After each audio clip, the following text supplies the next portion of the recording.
Here's the oldest car in the Classic Car Museum of St. Augustine.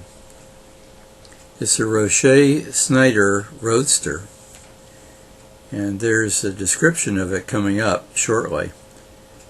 You can see how much it resembles a carriage. 1 cylinder, 12 horsepower.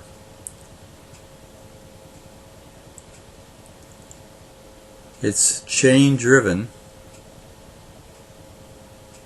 Nice upholstery on it.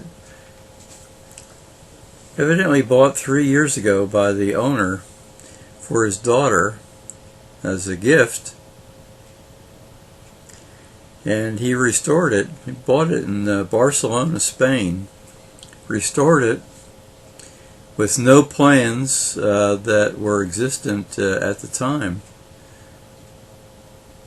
There's a tank for the acetylene for the lights, of course a trunk in the back and a light.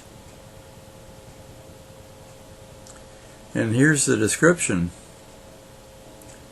It's amazing to see a car that there's probably no other existent at all, and this early.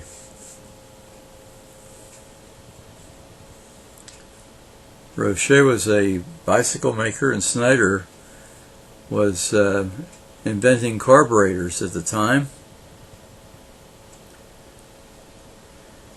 So here it is. It's on display in the entryway of the museum.